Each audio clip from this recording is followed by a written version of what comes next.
Sasori Kid. Before Sasori became the cold-blooded puppet artist we all fear, he was a lonely little redhead in Sunagakure. His story didn't begin with poison or puppets tearing people apart. It began with heartbreak. At a very young age, he lost both his parents in the war, killed by none other than the White Fang of the Leaf, Sakumo Hatake. Yes, Kakashi's dad turned Sasori into an orphan before he even knew how to use a kunai. With his world shattered, Sasori was raised by his grandmother, Chiyo, one of the most powerful puppet masters in history. And what did she do to comfort him? She handed him wooden dolls and said, "Here, make them move." That's peak ninja therapy right there. But surprisingly, it worked. Sasori didn't only play with puppets, he became obsessed. He had this crazy natural talent. Like most kids were trying to color inside the lines, while Sasori was designing joint mechanisms and chakra thread systems before he hit puberty. He even made his first major creations, Kurawari, Karasu, and Sanshou, all by himself. These were later used by Kenkaro, but at the time, they were a lonely kid's way of staying sane. And then there were the parent puppets. This part always hits different. Sasori handcrafted exact replicas of his mom and dad, hoping to feel loved again. He'd sit there, hugging them, waiting for a feeling that would never come. That's when things started to shift. When the puppets didn't smile back, his heart slowly began to shut down. In terms of combat, Sasori as a kid wasn't a monster yet. His puppet jutsu was clean and precise, but still on the level of a Jinin or Chunin. No poison, no mechanical nightmares, just simple, clever tricks passed down from Chiyo. He was good, but not dangerous. His weaknesses were obvious. First, he lacked real battle experience. Second, his tools were basic. And third, this one's big, his emotions were still human. When he used his parent puppets in battle, he became distracted, vulnerable. Imagine being mid-fight and suddenly seeing your puppet mom's fake eyes. Yeah, not ideal. This was Sasori's beginning. A boy born in war, raised in silence, and building puppets not only to fight, but to fill a hole in his heart. The hole would never be filled. And that's exactly why he became something terrifying later. Before we wrap up, I just want to say a huge thank you. We've officially passed 20,389 subscribers. That number might look simple, but to us, it means everything. Every single click, every like, every sub, it's helped our channel grow a little more each day, and we truly appreciate it. Our next goal, 25,000, and we'd love to hit that milestone with you.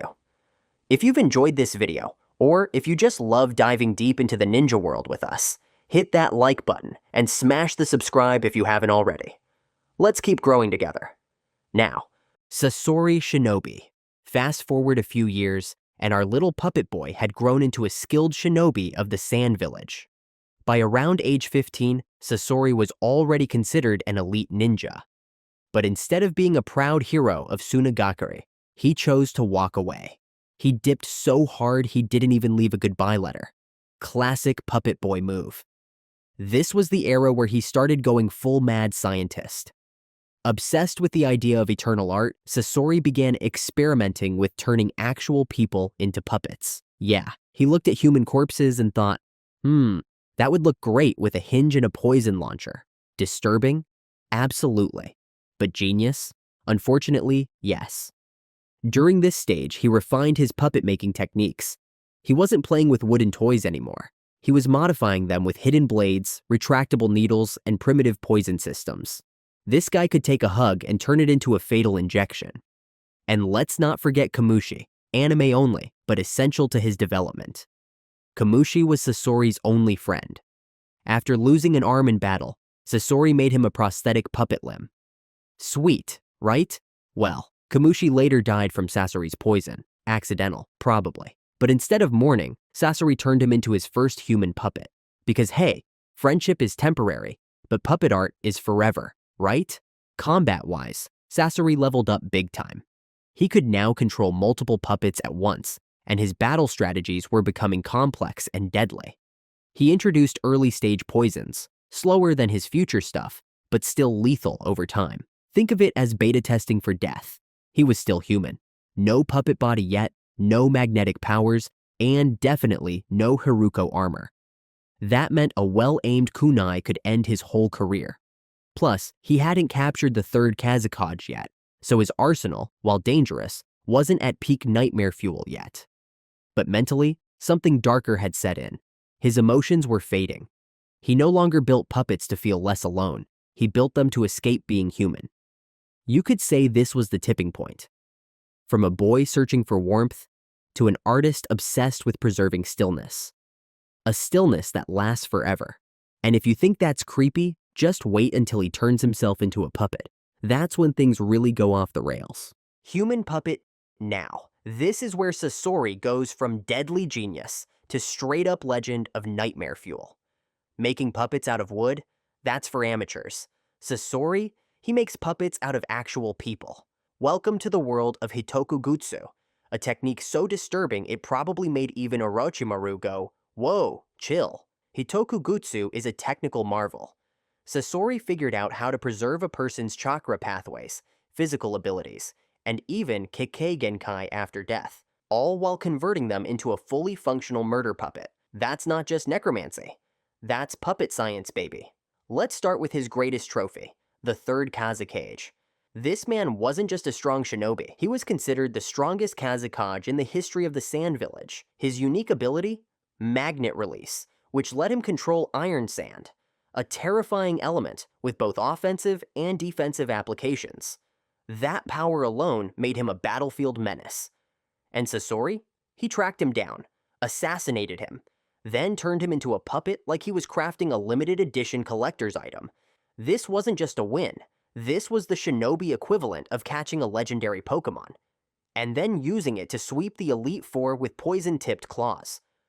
With the third Kazakage under his control, Sasori gained access to Satetsu Shigure, rapid-fire iron sand bullets that blitz through defenses like high-speed shrapnel. Satetsu Kaiho, sprawling iron sand structures that slice, crush, and cover the entire battlefield like a giant metallic spiderweb. Now, combine those with Sasori's poison, which kills in seconds, and you've got a technique that's almost impossible to block or dodge. It's like playing dodgeball, but the balls are made of death, and the floor is lava.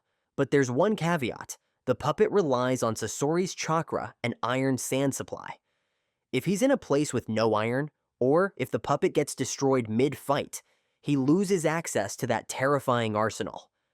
Still, when fully operational, the third Kazakage puppet makes Sasori practically untouchable in mid to long-range combat. Now, while the Kazakage puppet is his crown jewel, Sasori's first human puppet tells a much sadder story, Kamushi. Kamushi is anime only, but he's important to understanding Sasori's descent. He wasn't an enemy. He was Sasori's childhood friend. After losing an arm in battle, Kamushi asked Sasori to help him. Sasori gave him a prosthetic puppet limb, his first attempt at blending man and machine. But things went horribly wrong. Kamushi later died, poisoned by Sasori's own prototype toxin. Devastated, but not enough to cry, Sasori decided to preserve Kamushi by turning him into a puppet. Yeah, not exactly the healthiest way to grieve. Kamushi's puppet form is simpler. No Kekkei Genkai, no elemental jutsu. Just a mechanical arm with bladed extensions. In smaller fights or surprise ambushes, Kamushi could still land lethal blows. But against high-tier shinobi, he lacks the versatility or raw power to stand out. You wouldn't take him into a Kage fight, but you would send him to clean up stragglers, like a loyal sidekick with knives. Still, Kamushi's existence marks a turning point. After him, Sasori stopped viewing people as people. He saw them as raw material. The moment he figured out that the best puppets were once living beings, there was no going back. He became more of a craftsman than a killer, treating every fight like an art exhibit. By this point, Sasori didn't just want to defeat his enemies. He wanted to immortalize them. Keep them frozen forever in a perfect pose, in a perfect form, under his perfect control. Sick? Yes. Genius? Also, yes. And that's the horror of Sasori's human puppets. They're not just tools, they're trophies. Each one tells a story, of victory, of artistry, and of a man who gave up being human so he could turn everyone else into dolls. Puppet Army. At this point, Sasori's puppet game went full endgame mode. Forget 10 fingers. This guy redefined multitasking by controlling 100 puppets at once. Welcome to the ultimate boss move, Red Secret Technique, performance of 100 puppets. It sounds like a ninja ballet recital, but trust me, it's a massacre dressed in art. He developed this technique during his time in the Akatsuki, and it's what truly cemented his legend as Sasori of the Red Sand. Rumor has it, he once used this jutsu to wipe out an entire nation. Not a village, not a squad, a nation. Imagine pulling up to war and realizing your enemy brought 100 blades, and you brought one guy with a sword. Good luck, buddy. Each puppet in the army comes armed to the teeth. Poisoned blades, hidden senbon, wire traps, the whole 9 yards. It's like if every puppet was a walking death trap built by a serial killer who also had a degree in engineering. What makes this crazier is that Sasori didn't even use his hands to control them. Nah, he modified his puppet body so the chakra threads shoot from his chest. That way, he keeps his hands free for important things, like opening more scrolls, or dramatic evil monologues. This army isn't just about brute force.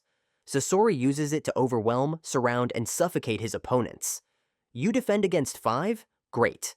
There's 95 more behind you. He can go long range, close combat, set traps, block escape routes. It's not a fight, it's a choreography of destruction.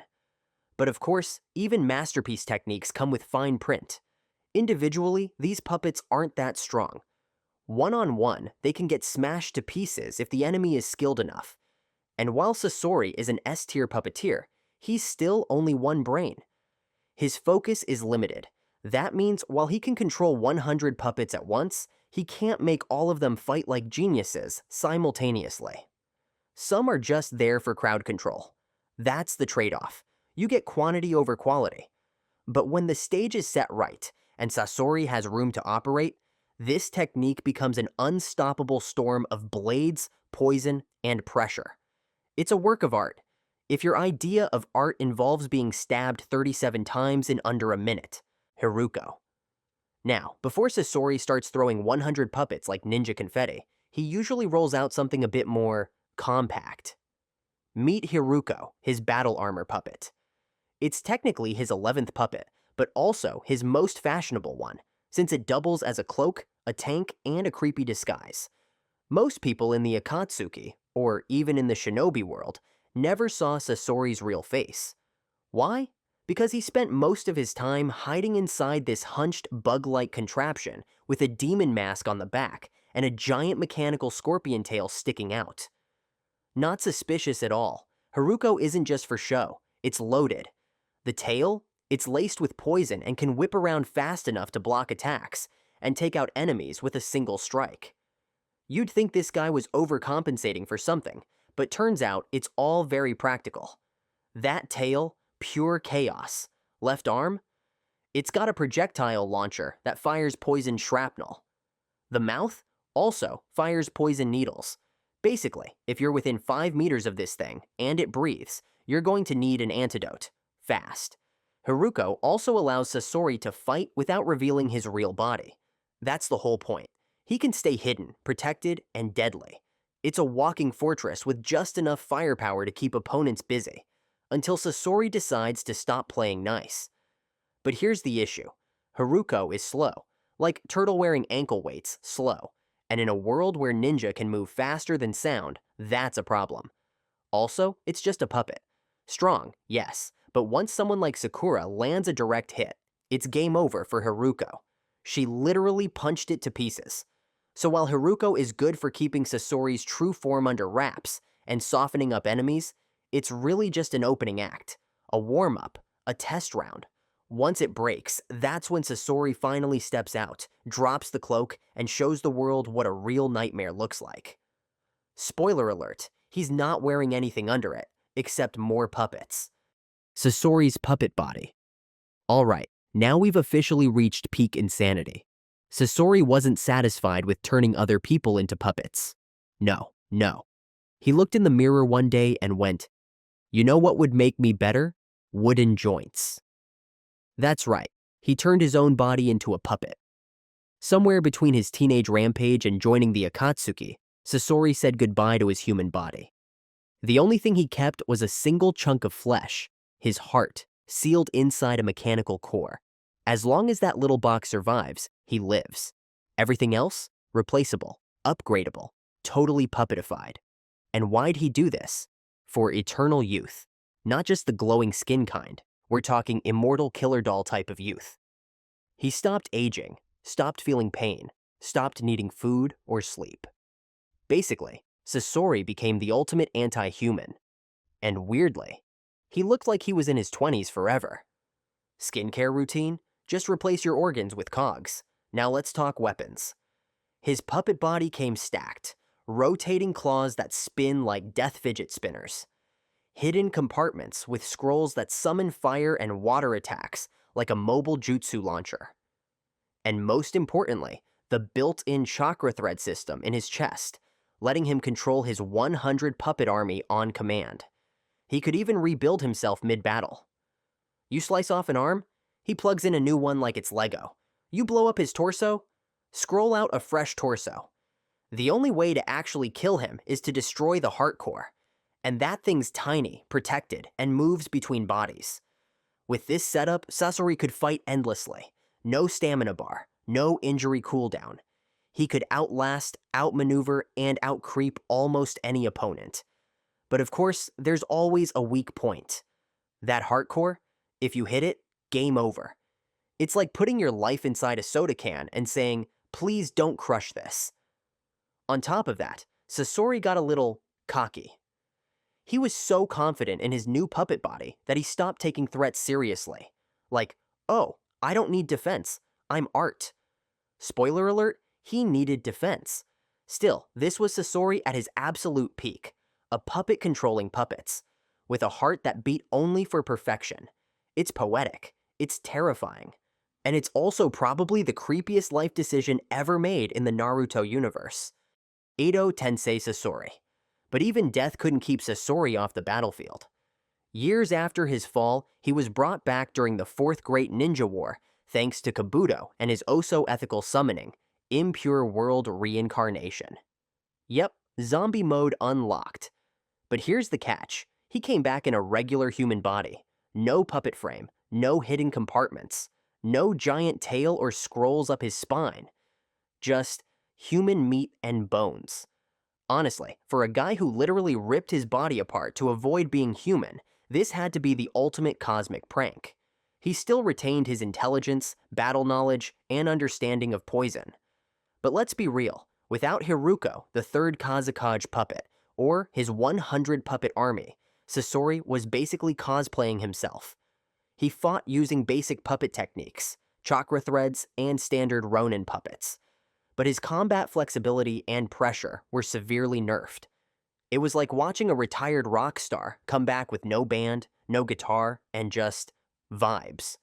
The worst part, he got outmaneuvered by Kankuro and Sai. Kankuro even used Sasori's own puppets against him. Talk about poetic justice. And in the end, Sasori accepted defeat. He willingly let himself be sealed, finally acknowledging that maybe, just maybe, true art isn't eternal after all. This version of Sasori was a shadow of his prime. No gimmicks, no armor, just a tired soul, bound by Edo Tensei, going through one last performance, without any strings left to pull. Thank you for watching, and see ya in the next video.